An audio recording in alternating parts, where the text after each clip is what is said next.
Então vamos lá, recordar o conceito de vazão. Quando a gente tem uma tubulação, então vamos trabalhar aqui com uma certa tubulação, essa tubulação vai ser percorrida por um fluido.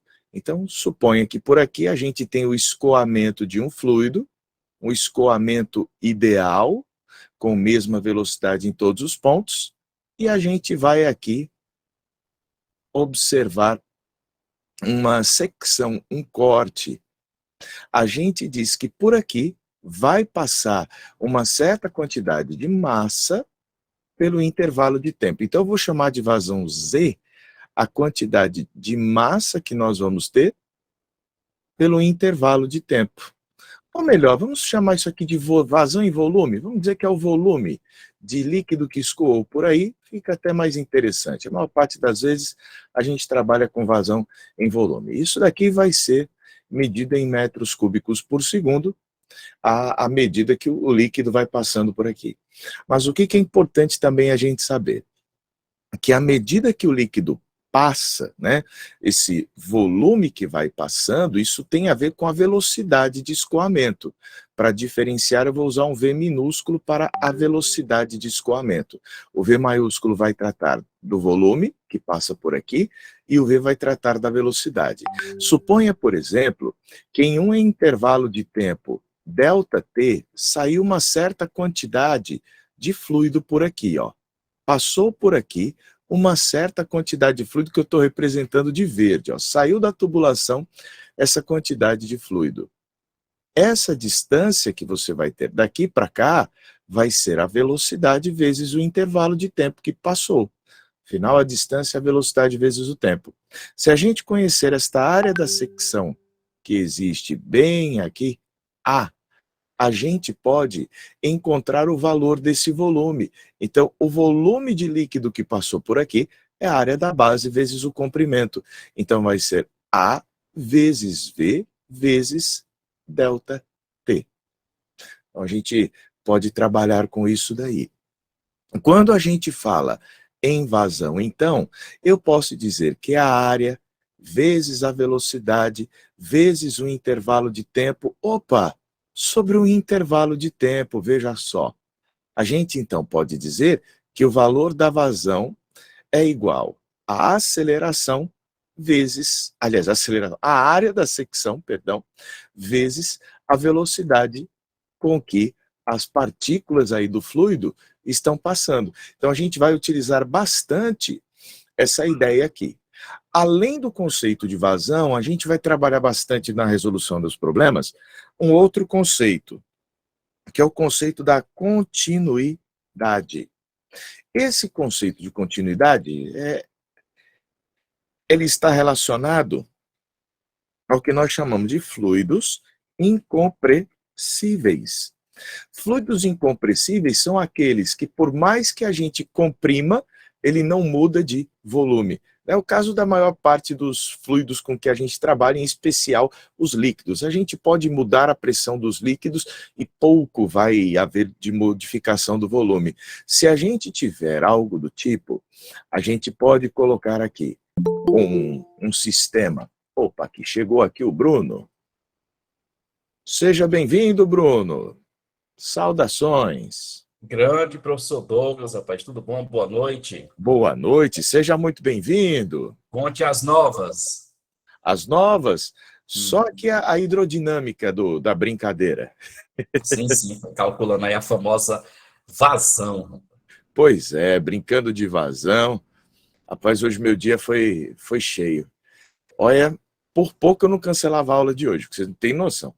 Eu estava em Juazeiro do Norte, fui de Juazeiro do Norte para Recife, de Recife vim para Fortaleza, Fortaleza fui dar um aulão na Assembleia Legislativa, aí depois vim para cá agora dar essa aula. Porra, dia animado. E professor, rapaz, o senhor está voando muito no trecho Fortaleza, Recife, Recife e Juazeiro, né? Direto, é toda semana. Ah, professor, como é que o senhor tem esse pique, professor? O senhor que está com os cabelos brancos. Cabelo branco, rapaz, isso aqui é a luz que está batendo aqui, está refletindo, aí brilha, mas isso aqui é só ilusão de ótica. Cabelo branco. Eu lá tenho cabelo branco. Vamos lá, professor. Estamos em reta final de falta menos de 30 dias, viu? Então, bora lá, vamos lá, no foco, na fé. Ó, então, aqui a equação da continuidade vai me dizer que se o fluido é incompressível, a vazão, o volume que entra por um lado é ótimo, por um lado é o mesmo volume que sai pelo outro. Então, a vazão é uma constante na tubulação.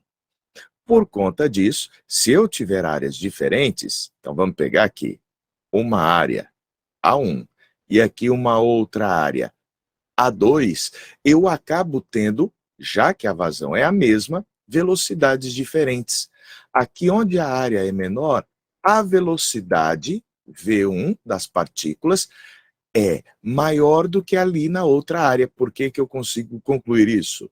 Porque se a vazão é igual a V1 vezes A1 e é também igual a V2 vezes A2, eu posso então concluir que se o produto de duas grandezas é constante, essas grandezas são inversamente proporcionais. Então, onde eu tenho uma área maior, você vai ter uma menor velocidade. Quando eu era pivete, todo mundo já deve ter brincado disso, de você pegar a mangueira, né? Quando você pega a mangueira e coloca o dedo diminuindo a área que permite o fluxo, a velocidade aumenta. Então, isso daí é uma consequência da vazão e da continuidade. Agora vem uma outra parte, que é a parte da equação de Bernoulli. A tal da equação de Bernoulli, por falar nisso, quando eu falo em Bernoulli, lembro de um momento triste. Não sei se vocês souberam do diretor do sistema Bernoulli. Souberam o que aconteceu com ele? Não, professor. Onde é que esse sistema fica em Fortaleza, é? Não, fica em Minas Gerais. O sistema Bernoulli é de lá.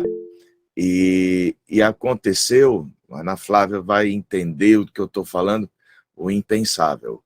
Os filhos dele, que eram dois filhos, eles saíram do velório da avó e sofreram um acidente de trânsito e faleceram. Os dois filhos que tinham cerca de 25 anos de idade, cada um deles. Aí você vê. Então, na hora que eu escrevi Bernoulli aqui, eu lembrei, rapaz, dor enorme. Mas, cara, perder dois, eu não consigo nem imaginar o que seja isso. Nem quero imaginar, porque só de pensar já é ruim. Mas, vida que segue, né? Vamos lá.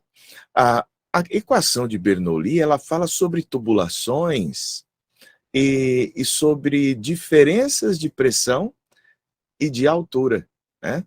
Então, aqui a gente vai ter uma tubulação. Suponha que aqui deste lado da tubulação a gente tenha uma pressão P1 e do outro lado da tubulação a gente tem uma outra pressão P2. A gente vai ter aqui então no interior o fluido passando de uma região, ele passa daqui, ó, para lá. Então o nosso fluido está passando, está subindo, suponhamos aqui, e nessa brincadeira, aqui você vai ter uma velocidade V1 e lá em cima uma velocidade, chamemos aqui de V2. Nós vamos ter bem aqui também, vou representar, um eixo Y, onde nós poderemos representar as alturas. A altura Y1 aqui dessa parte da tubulação e mais lá em cima uma altura Y2. Bem, o que acontece? A equação de Bernoulli é uma equação a respeito da conservação de energia. O que acontece? A gente sabe que existe uma área aqui, A1, desse lado, e uma outra área ali, A2, né? Pronto.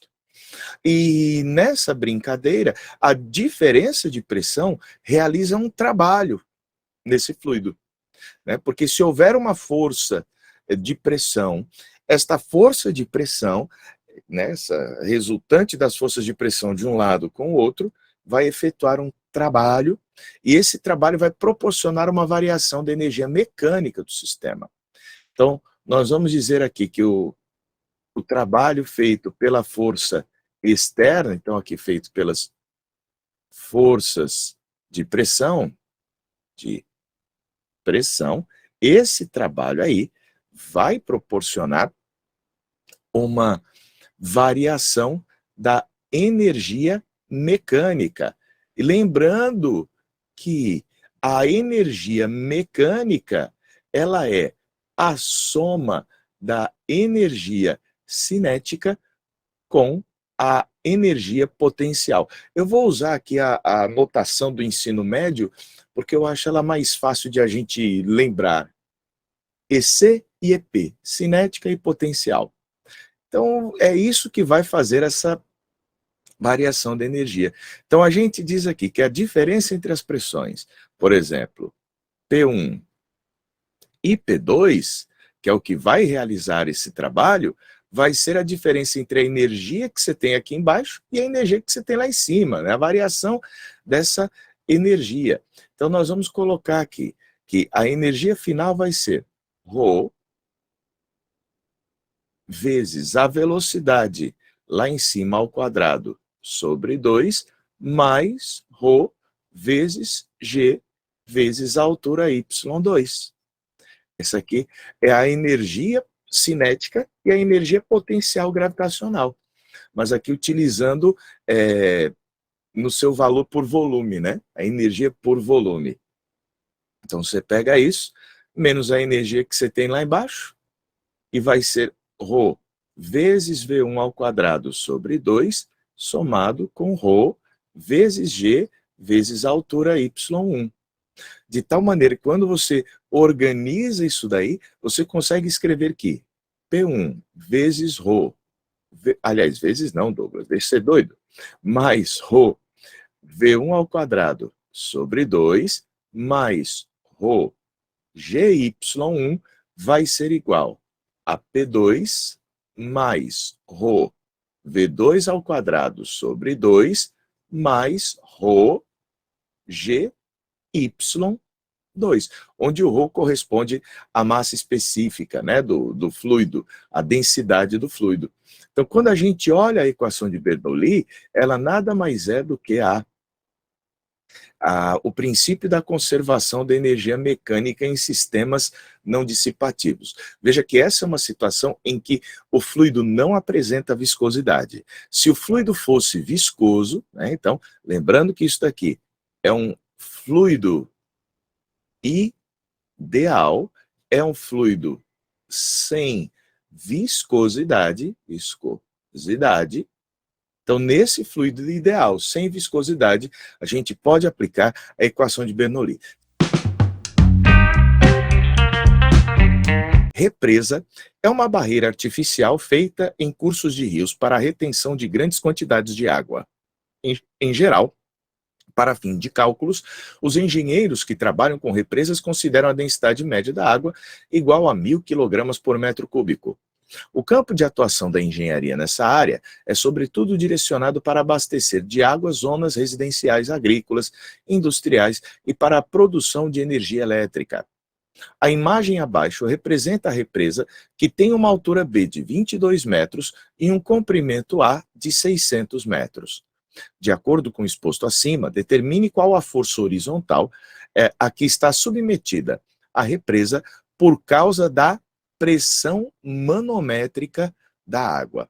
A pressão manométrica é aquela que se deve única e exclusivamente ao fluido, à massa do fluido, não sendo contabilizada a pressão atmosférica. A gente até diz o seguinte, é comum a gente chamar a pressão, vou colocar aqui como observação. A pressão manométrica é a pressão absoluta, também chamada de total, menos a pressão atmosférica do local. Então, isso é a definição que a gente vai ter para a pressão manométrica. Então, no caso dos líquidos, então a gente coloca aqui, no caso dos líquidos, a pressão manométrica é aquela devida à coluna do líquido que a gente tem. Então a gente usa aquela boa e velha expressão que diz que a pressão é igual a densidade ρ vezes a gravidade G vezes a profundidade H. Então a gente vai utilizar essa pressão manométrica aqui na nossa conta. Quando a gente fala a respeito de força, né, ele quer saber a tal da força horizontal, a gente sempre lembra daquela história que diz que a pressão, ela tem o valor da intensidade da força normal dividida pela área. Mas se você quiser então, você vai dizer que a força normal seria o produto da pressão pela área. Mas isso aqui só é verdade se a força apresentar a mesma intensidade ao longo de toda a área em que ela atua. Mas no caso desse problema, a gente vai ver que as pressões são diferentes em cada ponto que a gente vai ter. Então a gente vai ter de fazer uma análise por meio de cálculo diferencial.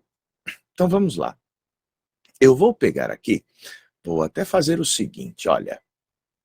Vou dar uma apagada nesse A, certo? A gente já sabe que é o A, vou dar uma apagada nele, para a gente fazer uso dessa região aqui. Então também vou apagar aqui o B, para a gente trabalhar com essa... Eita, que aqui, ao invés de apagar, eu estou arriscando mais do que devia. Pronto, agora vai. Vamos ver se apaga. Pronto, agora está apagando. Então eu vou apagar aqui para a gente ter espaço. A gente já sabe que o B é a altura e o A é a largura, né, o comprimento. Então nós vamos trabalhar aqui com uma direção Y, um eixo Y que eu vou criar descendo. Então esse aqui vai ser o nosso eixo Y. Assim a gente vai poder dizer que a pressão vai valer ρ vezes G vezes Y. Bem, a gente sabe que ao longo de toda uma certa região horizontal aqui, então vou pegar aqui uma determinada região horizontal, dessa parte aqui do nosso fluido, a pressão ela é a mesma. Então eu consigo saber aqui qual é o valor da pressão P que vai atuar nesta linha aqui, que eu acabei de representar. O valor desta pressão, então vamos deixar aqui o desenho até mais bonitinho, o valor dessa pressão, P, vai ser, como nós já dissemos, ρ vezes G vezes o Y, considerando que o Y é zero ali em cima, no ponto mais alto. Bem, a gente diz que existe aqui nessa região uma certa área que eu vou chamar de dA. Uma parte, né, uma porção da área total que a gente pode chamar de dA e que por conta disso vai ter aqui uma altura que nós vamos chamar de dy. Então você tem uma área dA com uma altura dy, mas o interessante é que o comprimento que a gente tem aqui, ó, é uma constante, 600 metros. Então a gente já vai começar aqui a nossa resolução pensando no seguinte: o valor daquele elemento de área, dA, é igual a 600 vezes dy. Mas por que isso vai ser interessante para mim? Porque vai atuar força ao longo de toda a superfície. E eu vou dizer que a quantidade de força que vai atuar aqui, nesta região, vai ser uma quantidade dF de toda a força que vai atuar.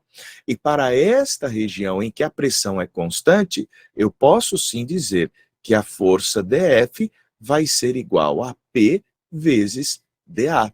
Então eu posso, sabendo o valor da pressão, que é constante em toda essa área, encontrar a força por meio dessa expressão. Mas como eu já disse, é que a gente só pode trabalhar se essa pressão for constante ao longo da área.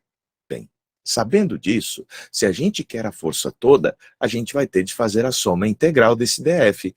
Então, a força total é a soma integral de todos os dFs que vão atuar aqui. Pronto.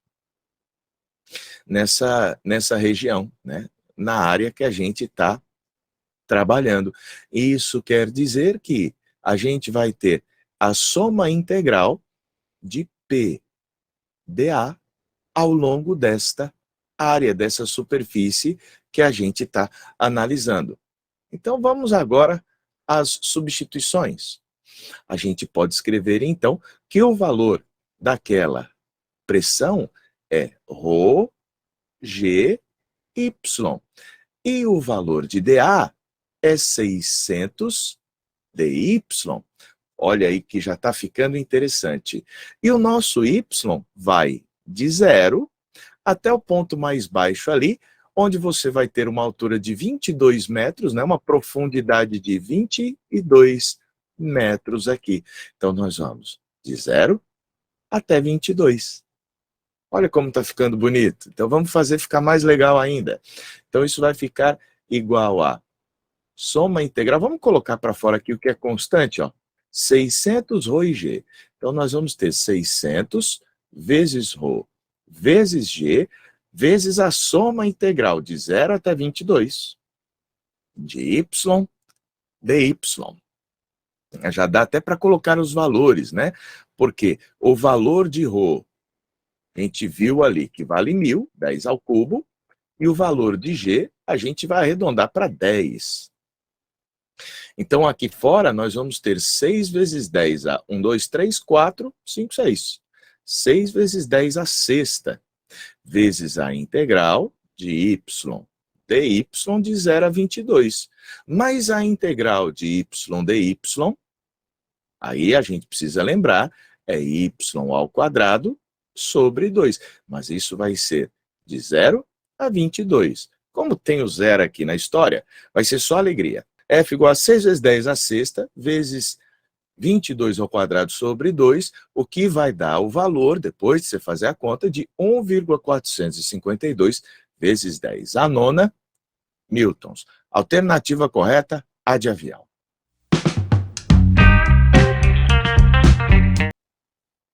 Para trabalhar com o tema equação de Bernoulli, um professor de física propôs um desafio para seus alunos. O desafio consistia em solicitar que cada aluno utilizasse numa superfície plana e horizontal uma garrafa de plástico sem tampa, ele vai remover a tampa, com água até o nível de 29 centímetros. Posteriormente, esse professor solicitou que cada aluno perfurasse com um pequeno prego a lateral para que a água escoasse de forma a existir um jato eminente na horizontal. Por fim, o desafio consistia em descobrir qual dos alunos conseguiria perfurar um desnível H para que o jato atingisse o maior alcance à horizontal. Dessa forma, venceria o aluno que fizesse o furo em qual desnível, em qual valor de H. Sensacional. Vamos começar aqui fazendo um estudo do alcance. Suponha que esse jato d'água saia daqui com uma velocidade v. A gente sabe que o tempo de voo que ele vai ter, então chamado aqui tempo de voo, é igual a raiz quadrada de 2 vezes esta altura, que vai ser 0,29 menos Hzinho, né? Ó. Isso aqui é a altura que ele vai cair sobre G. Né? Esse é o famoso tempo de voo do lançamento horizontal. Até aqui está tudo bem, Bruno? Tranquilo, professor. O famoso tempo de queda, sem... Pronto. E aqui o alcance vai ser o valor daquela velocidade horizontal vezes esse tempo de voo que ele passou aí voando. Então, você vai ter a velocidade v vezes a raiz quadrada de 2 vezes 0,29 menos h, isso daí sobre g. Nós vamos colocar aqui, vamos deixar o GG mesmo, acho que a gente vai poder cancelar esse G no final das contas. Então, aguenta aí essa história, que agora nós vamos para o cálculo desta velocidade. Né? A gente está doido para ver, caramba, quanto que vale essa velocidade? Bem, se a gente for utilizar Bernoulli, a gente vai notar que se a gente abriu aqui a tampa, A pressão que nós temos aqui é a pressão atmosférica. E a pressão que nós temos aqui do lado de fora também é a pressão atmosférica. Nós vamos chamar esse aqui de ponto 1 e esse aqui de ponto 2, onde há o furo. De acordo com a equação de Bernoulli, então, Bernoulli, a gente sabe que P1 mais ρ V1 ao quadrado sobre 2 mais ρ GY1 vai ser igual a P2 mais ρ V2 ao quadrado sobre 2 mais ρ GY2. E aqui a gente brinca com o nosso Y, né? Eu vou criar um eixo Y neste caso, colocando aqui como nosso zero e ali como nosso H, para ficar mais fácil. Pronto. A gente nota que a pressão lá em cima e aqui embaixo é a atmosfera. Então essas pressões se cancelam neste caso. Aí nós vamos poder cancelar também a densidade do líquido, ó, que vai poder ser colocada em evidência. A velocidade lá em cima, como a área é muito maior, a gente vai dizer que esta velocidade no ponto mais alto, a velocidade com que vai descer o nível superior, ela vai ser desprezível,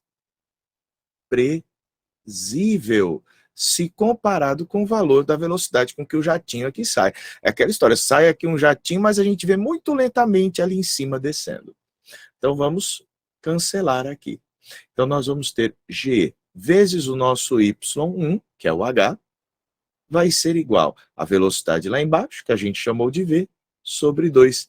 E assim a gente encontra que V é igual, aliás, V ao quadrado sobre 2, V é a raiz quadrada de 2GH. Assim, a gente verifica logo que o alcance, vou até mudar a letra desse alcance, vou chamar de Azão, porque chamar de Azinho me lembra aceleração. Não gosto de lembrar de aceleração nessa hora, porque não faz sentido, né? Então, o valor de A vai ser, então, a raiz quadrada de 2GH vezes a raiz quadrada de 2 vezes 0,29 menos H, tudo isso aqui sobre G. E olha que eu não disse que o G ia embora, eu tinha essa sensação de que esse G ia para o saco. Então, o valor do nosso A vai ser, então, raiz de 2 vezes raiz de 2 dá 2, né? 2 vezes a raiz quadrada de H vezes 0,29 menos H. E aqui vem um lance interessante. Quando é que o alcance vai ser máximo? Quando essa expressão for máxima. Ou seja, eu preciso que isso daqui seja máximo. Então, H vezes 0,29 menos H ao quadrado, que a gente tem aqui, deve ser máximo. Então, isso aqui tem que ser o máximo possível. Faz sentido esse raciocínio? E aí, Bruno, tá dando para acompanhar?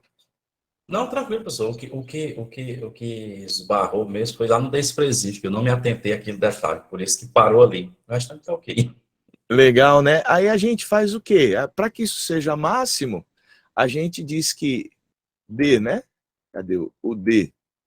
DH de H vezes 0,29. Menos H ao quadrado igual a zero. Aí isso daqui ia ficar, que fica 0,29 menos 2H igual a zero. Então, H vai ser 0,29 sobre 2, né? 14,5, né? 14,5 centímetros. C de coração. Diz aqui que o tubo de Venturi é um dispositivo criado por Giovanni Battista Venturi para medir a velocidade de escoamento de um líquido incompressível. por meio da variação da pressão, a diferença de pressão durante a passagem do líquido por um tubo de uma seção mais larga para uma seção mais estreita, conforme a gente tem aí na figura. Você vai ter uma pressão P1 aqui, nessa parte, nesse ponto P1, e vai ter uma outra pressão P2 aqui, nessa parte mais estreita. Por conta disso, por conta da pressão ser maior aqui nessa região e menor acolá, a gente já vai ver o porquê disso, há uma diferença de altura aqui na subida do fluido por meio dessas tubulações. Bem, tendo em vista isso, ele diz aqui que demonstre uma expressão para a velocidade de escoamento, para a gente saber com que velocidade está escoando na secção comum, né? Esse estreitamento aqui, ele é oportuno apenas e tão somente para que a gente saiba a velocidade do escoamento. Isso é um negócio interessante. A gente consegue saber a velocidade do escoamento só por conta desse estreitamento que a gente faz. Então isso é bastante importante na área da engenharia. Bem, mas vamos lá. Demonstre uma expressão para a velocidade do escoamento V1 na parte mais larga em função das áreas transversais A1 e A2, que é a parte mais estreita, e da diferença de altura H. Então, nós temos essa diferença de altura aqui que está relativa à pressão nos dois tubos do líquido. Use G como gravidade, ele quer saber qual das opções mostra aquela equação que traz o valor para a velocidade V1. Tudo bem? Então vamos lá, vamos pensar aqui um pouco a respeito desse tubo de Venturi. A gente, ao analisar aqui, a gente sabe que nessa seção existe, nessa primeira secção que a gente está trabalhando aqui, uma vazão Z. E a vazão Z que a gente tem aqui é a mesma que vai acontecer nesta outra região. Não existe mudança de nível, né? O nível aqui é o mesmo. Não houve mudança no valor da coordenada Y de uma região para a outra. Então, se nós formos aplicar aqui o princípio da continuidade, então vamos começar aqui com a continuidade, a gente diz que a vazão é igual à área A1 vezes a velocidade V1. Mas esta mesma vazão estará ali, ó, nessa outra secção, porque o volume que passa por aqui é o mesmo que passa ali pelo meio. Então, nós vamos ter uma área A2 vezes a velocidade V2 com que o fluido vai passar por ali. Bem, está feita a equação da continuidade. A próxima equação que a gente vai utilizar é a equação de Bernoulli. E a gente diz que a pressão que você tem na região 1, P1, mais ρ V1 ao quadrado sobre 2, relativa à energia cinética, mais ρ G Y1 vai ser igual a P2 mais ρ vezes V2 ao quadrado sobre 2 mais ρ vezes G vezes o Y2. Mas como o Y1 é igual ao Y2, estes dois termos aqui se vão cancelar. Com isso, a gente já tem uma expressão que consegue trazer para nós uma ideia a respeito das pressões. Então, P1 mais ρ V1 ao quadrado sobre 2 vai ser igual a P2 mais ρ vezes V2 ao quadrado sobre 2. Então, a gente trabalha inicialmente estas duas ideias. Pronto. Agora que nós temos essas ideias, a gente consegue encontrar, por meio da diferença de pressão, né? Então, vamos ver aqui como é que a coisa vai ficar. A diferença de pressão nos permite encontrar o valor de V1. Vamos trabalhar isso aqui, olha. P1 menos P2, P1 menos P2, vai ser igual a ρ sobre 2, vou colocar o ρ sobre 2 em evidência, e aqui a gente fica com V2 ao quadrado menos V1 ao quadrado. Mas a gente só estreitou a tubulação para encontrar o valor de V1. Então, vamos tirar daqui, da equação da continuidade, o valor de V2. O valor do nosso V2 é A1. V1 sobre A2. E a gente coloca ali. Então, vamos ficar com tudo em função do V1. Então, coloquemos aqui P1 menos P2, a diferença de pressão, vai ser então igual a ρ sobre 2 vezes. Aqui a gente vai colocar A1 sobre A2 vezes V1, e isso aqui está ao quadrado menos V1 ao quadrado. Agora, a gente já vai poder isolar o valor do V1. Sensacional. Então, P1 menos P2 vai ser igual a ρ sobre 2. Se a gente colocar o V1 ao quadrado em evidência, ficamos aqui com A1 ao quadrado. Ou melhor, A1 sobre A2 ao quadrado menos 1. Faz sentido, não faz? Bem, agora nosso próximo passo é o seguinte: isolar o tal do V1. Esse nosso V1 ao quadrado vai ser igual a P2, aliás, P1 menos P2 dividido por ρ sobre 2 vezes A1 ao quadrado, aliás, A1 sobre A2, né, ao quadrado menos 1. Então, a gente já tem aí essa expressão, ela é estupidamente famosa no contexto da engenharia. Por que razão? Porque por meio dela, sabendo a diferença de pressão, a gente sabe o líquido que está passando pela tubulação, a gente conhece os diâmetros da tubulação, as áreas, portanto, a gente encontra o V1. Mas olha que interessante. Quando você olha para essas duas partes do líquido, essa aqui e essa aqui, você pode dizer que essa diferença de altura está relacionada à diferença de pressão. Então, a gente vai fazer o estudo aqui nesse pedaço, não da hidrodinâmica, mas da hidrostática. No estudo da hidrostática, a gente diz que a diferença entre as pressões aqui, P1, que é uma pressão maior, temos aqui uma coluna de líquido maior, e a pressão P2, a diferença entre P1 e P2 é igual a ρ, G, H. Isso aqui é o teorema de Stephen para a hidrostática, ó. E na hora que a gente leva isso para lá, a alegria começa a aparecer na nossa frente, olha. V1 ao quadrado vai ser ρ, G, H, dividido por ρ sobre 2, e aqui você tem A1 sobre A2, tudo isso ao quadrado menos 1. Tchau pro ρ.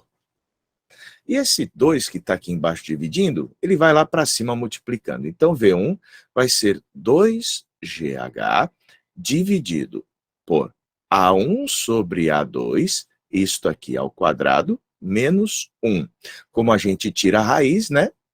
Isso aqui significa elevar a 1/2. E quando nós olhamos para as opções, nós vemos que isto aqui se encontra na alternativa C de casa.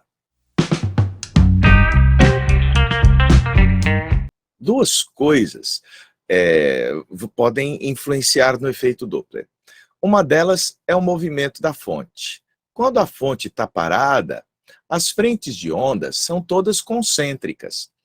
Quando a fonte se movimenta, as frentes de onda, elas se juntam numa região onde elas ficam mais juntinhas se comparadas à outra. Então, o movimento da fonte altera o comprimento de onda. E você olhando aqui para o observador, o movimento do observador também altera a frequência com que tudo acontece. Mas eles não concordam em relação à frequência. Como assim? A fonte emite uma frequência FF e o observador ouve uma frequência FO. Até aí tudo bem. Eles não concordam também em relação à velocidade do som. Por quê? Vocês se lembram que velocidade é uma grandeza relativa, não é? Então, a velocidade com que a gente contempla um movimento depende do referencial. E se o observador e a fonte estão com velocidades diferentes, o observador e a fonte vão receber o som com velocidades diferentes. Bem, então, a fonte e o observador não concordam em relação à frequência e não concordam em relação à velocidade do som. Mas tem uma coisa em relação à qual eles concordam. O que sobrou sobre a onda? Eles não concordam na frequência, não concordam na velocidade da onda. Eles concordam com o quê? Eles não se concordam em relação a velocidades, porque lembra que velocidade depende do referencial. E como está todo mundo se mexendo, está todo mundo com uma velocidade diferente, então eles não concordam em relação às velocidades envolvidas. Quais são as 3 características que uma onda tem? Velocidade. O comprimento de onda, que é o que frequência, só faltou o comprimento de onda, não é? Então, olha só que legal. O comprimento de onda que a fonte produz é o mesmo comprimento de onda que o observador recebe. E só com isso você resolve qualquer problema de efeito Doppler. Não acredito, Douglas. Você vai me dizer que só isso resolve tudo? Olha só.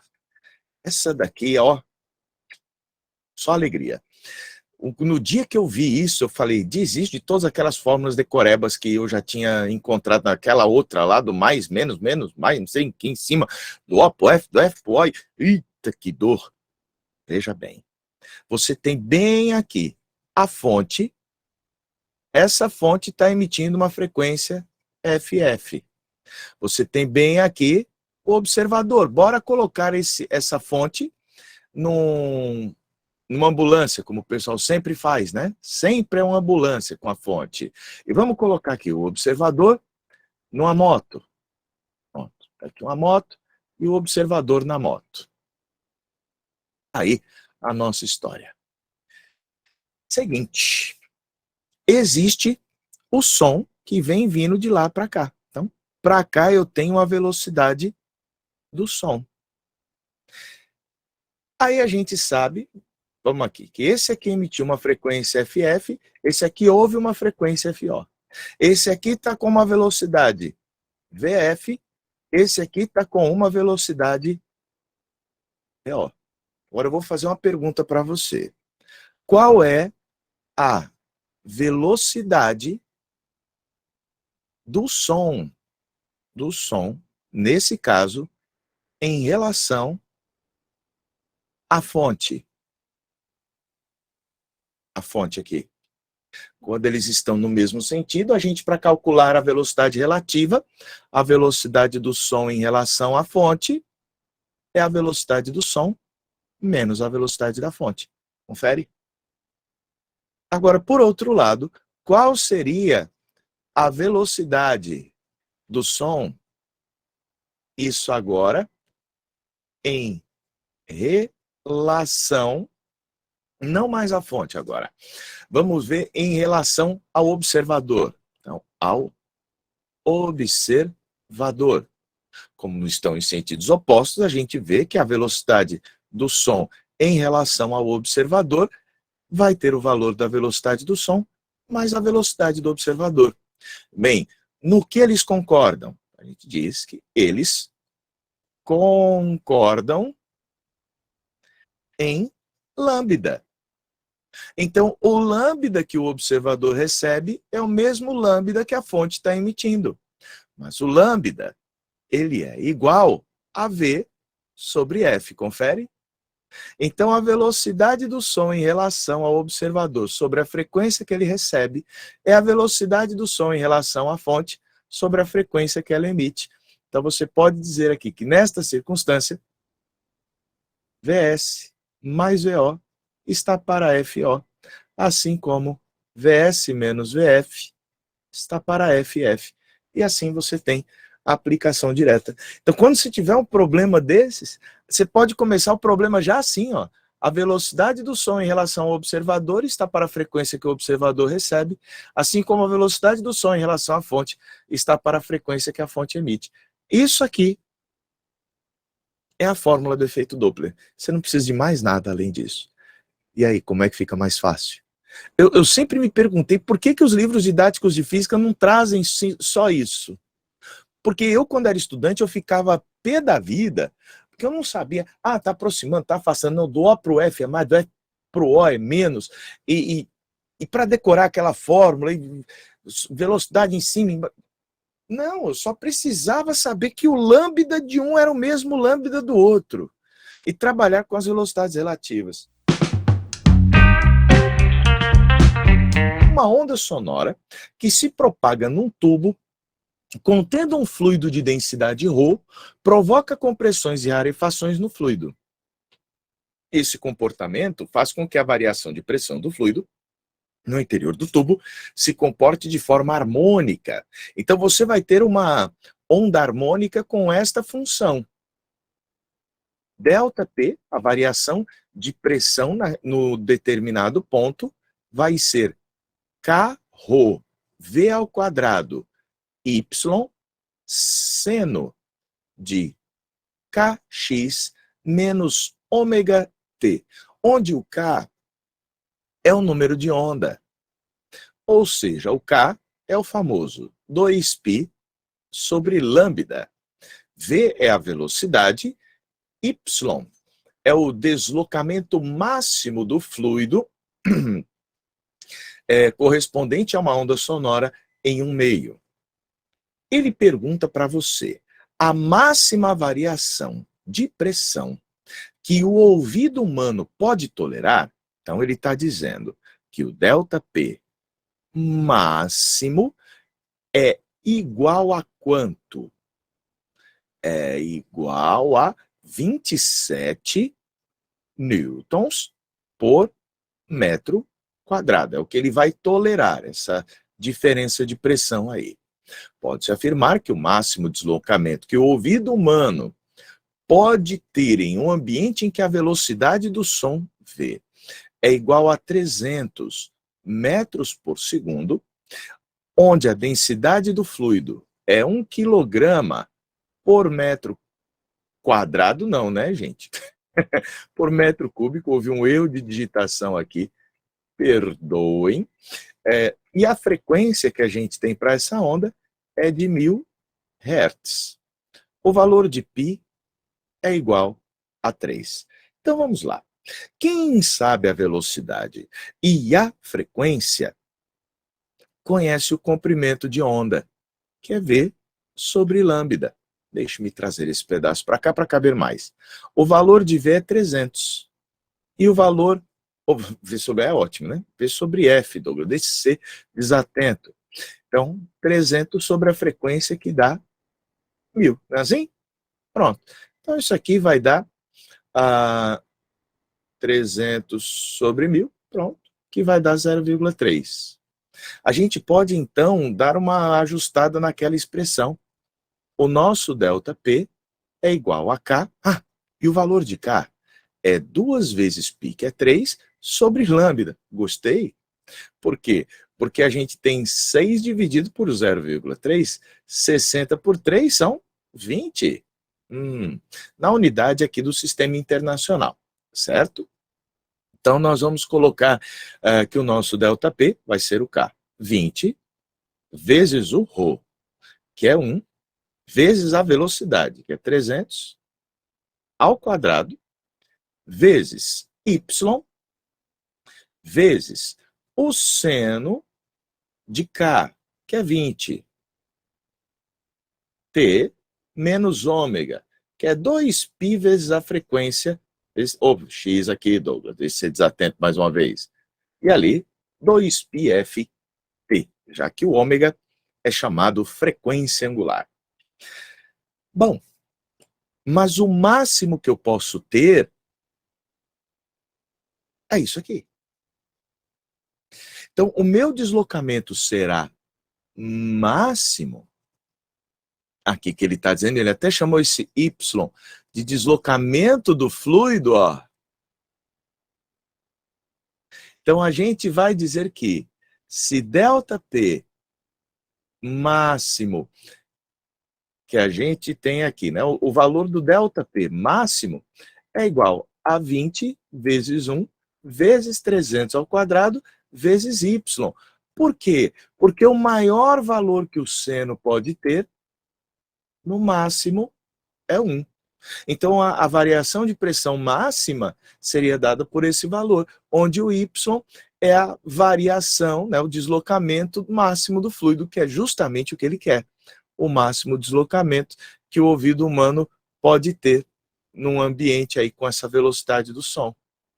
Bem, como esse ΔP máximo, o problema disse que valia 27, 27 vai ser 20 vezes 300 ao quadrado vezes Y. Quando a gente divide isso daí, vai dar quanto? 27 dividido por 20 e dividido por 300 ao quadrado. Isso vai dar um Y igual a 1,5 vezes 10 a menos 5 metros, que se encontra na alternativa D de dado. Nós temos que uma fonte sonora emite um som correspondente à nota Lá, então a frequência sonora emitida pela fonte, e é abandonada de uma altura de 82 metros e acaba caindo livremente na vertical, até atingir o solo. Lá no solo você tem um receptor, com auxílio da tabela, supondo a velocidade do som igual a 360 metros por segundo, legal, e adotando a gravidade 10, pode-se afirmar que quando a fonte estiver bem aqui, a uma distância de 2 metros do solo, ela que então terá caído 80 metros, está aqui a fonte, e vai jogar aqui o som para o receptor que, gente, é o observador, né? Bom, o observador vai ouvir uma frequência diferente. Ele pergunta, que nota o receptor vai registrar? O que você vai ter de fazer? Primeira ideia é encontrar a velocidade que ele vai ter aqui. Para a gente encontrar a velocidade, então a gente vai fazer o estudo da queda, podendo fazer uso da equação de Torricelli. Velocidade final ao quadrado é inicial ao quadrado, mais 2 vezes A, vezes o deslocamento. A velocidade final que ele vai apresentar aqui é o que eu desejo. A velocidade inicial era 0. A aceleração é 10 e o deslocamento 80. Então, a velocidade ao quadrado vai ser 1.600. Portanto, a velocidade vale 40 metros por segundo. É a velocidade do observador. Então, eu vou colocar aqui que a velocidade do observador vai... Aliás, do observador, gente, hoje eu estou com juízo. Então, a gente encontrou a velocidade da fonte que caiu, né? Não é a pessoa que está aqui. Já pensou a pessoa caindo aqui? Não ia ser bom, não. Então, você vai ter a velocidade da fonte, medida que a fonte caiu, ela adquiriu a velocidade de 40 metros por segundo. O que a gente sabe aqui, a frequência que essa fonte está emitindo de onda, então a frequência da fonte é a da nota, cadê que ele está falando? Lá. Nota Lá são 440 Hz. Pronto, só alegria. Bem, frequência o receptor vai receber. Ó que alegria. Isso aqui é muita alegria. Por que é muita alegria? Porque você sabe que para cá é a velocidade do som. Velocidade do som. Agora, nós vamos dizer que o lambda para a fonte é o mesmo lambda para o observador, o receptor. Sabendo disso, a velocidade do som em relação à fonte, dividido pela frequência que a fonte está emitindo, é igual à velocidade do som em relação ao observador, dividido pela frequência que o observador vai receber. Então vamos começar. Qual é a velocidade do som? Aqui, a velocidade do som em relação à Terra é 360. O som está descendo aqui com 360 metros por segundo. A fonte está no mesmo sentido com 40 metros por segundo. Então, com que velocidade esse som se afasta da fonte? 320. Então, ó, você já bota aqui direto, 320. A frequência que a fonte está emitindo é 440. Agora, o observador, o receptor, está em repouso em relação à Terra. Logo, a velocidade do som em relação ao observador, ao receptor, é a própria velocidade do som em relação à Terra, que neste caso vale 360. Qual é, então, a frequência que o observador vai ouvir? Bem, agora a gente faz a conta, né? Vamos aqui, cancela zerinho com zerinho. E bora fazer aqui essa brincadeira. Eu, como sou uma pessoa preguiçosa, vou para a calculadora. 360 vezes 44, isso daí dividido por 32, 495. Então, frequência que o observador recebe é igual a 495 Hz. A alternativa correta é aquela que corresponde ao Si. Tem um negócio que o professor Nazareno Oliveira me ensinou. Não sei se alguém conhece o diretor do Colégio Master. Aí o professor Nazareno Oliveira, ele chegou e falou: Douglas, nunca faça roleta russa. Eu, como assim roleta russa? Você pegar, colocar um projétil na arma, fazer aquela roleta, fechar e atirar na cabeça. Porque um dia a bala sai. E nessa história de roleta russa, ele falou: nunca vá resolver uma questão que você não tenha tentado fazer antes. E quando você está no tira dúvidas, você não fez a questão antes. Não deu para fazer tudo. E aí estava eu e mais 2 professores antigos, um professor antigo da casa, que já fazia 40 anos que dava aula, um outro que já tinha 30 anos de sala de aula, e eu lá sentei. Aí uma aluna foi pedir a questão para um professor fazer e não conseguiu. Pediu, foi para outro professor, o outro professor não sabia como fazer. Aí os 2 professores mais velhos vieram perguntar para mim. Eu falei: meu Deus, eu estou com muita moral, eu tenho que tentar acertar essa questão. Eu falei: eu vou errar, estou vendo que eu vou errar essa desgramenta, mas eu vou na fé.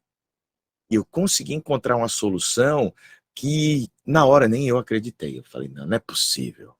Não dá. E ainda bem que deu. E era uma questão muito parecida com essa daqui, que havia caído na prova de um vestibular, né? Então era uma questão de altíssimo nível para um estudante qualquer chegar e fazer. E para um professor novato que não fazia nem 2 anos que dava aula, aí era pior ainda. Mas vamos lá ao problema. 2 fontes pontuais, S1 e S2, que estão em concordância de fase, elas são separadas por uma distância entre elas no valor de 2 lambda e emitem ondas sonoras idênticas de mesmo comprimento lambda. Considere um círculo com um raio muito maior que a distância entre elas, centrado no ponto médio entre as fontes. Assinale a alternativa que representa este círculo com os pontos de interferência totalmente construtiva e totalmente destrutiva marcado sobre ele. Essa daqui é bonita. Veja, nós vamos ter aqui duas fontes. A fonte S1 e bem aqui a fonte S2. Como elas estão em concordância de fase, os pontos aqui nesta região e pega a mediatriz do segmento que liga as duas, é o que nós chamamos de uma linha ventral. Como assim? Quando o caminho é o mesmo, a onda que chega aqui vindo de S1 e a onda que chega ali vindo de S2, elas chegam com a mesma fase. A diferença de caminhos é zero. Logo, as ondas concordam ali. E por isso, você vai ter uma linha com interferência construtiva. Tudo bem com essa ideia? Bom, mas uma outra ideia para resolver este problema é que existe um tipo de onda chamada onda estacionária. E quando é que nós temos uma onda estacionária? A onda estacionária é o fenômeno da interferência de duas ondas idênticas que se propagam numa única direção e em sentidos opostos. A gente costuma colocar as ondas estacionárias assim, né, ó, representando-as desse jeito, mostrando os chamados fusos de vibração que essa onda vai ter. Então vamos colocar aqui, representando uma onda estacionária. Bem, a gente costuma estudar ondas estacionárias em cordas e em tubos, mas deixa eu contar para vocês um outro lugar onde também vai existir uma onda estacionária. Aqui entre S1 e S2. Hã? Exatamente. Entre S1, a onda que vem de S1, nessa linha aqui que liga as duas, vou até pintar a linha de laranja. Tá aqui, ó. Nessa linha vai se formar uma onda estacionária. Essa onda estacionária vai acontecer porque é o fenômeno da interferência de duas ondas iguais que se propagam em sentidos opostos. E bem aqui no meio nós vamos ter um ventre. Dali aquele nome linha ventral. Então, na região central, vamos supor que aqui seja a região central, aquela linha ventral, olha, você vai ter um ventre de vibração. Mas de quanto em quanto espaço eu vou trocando de ventre para nó. A gente sabe que o tamanho de um fuso de vibração é lambda sobre 2, é metade do comprimento de onda. Então, a distância de um ventre até um nó é lambda sobre 4. E como o problema nos disse, daqui para cá, a distância é 2 lambda. 2 lambda. Então eu pergunto, quantas vezes lambda sobre 4 vão cair aqui? Bem, esse pedacinho, a gente tem lambda. E vão existir 1, 2, 3, 4 lambda sobre 4 aqui, ó.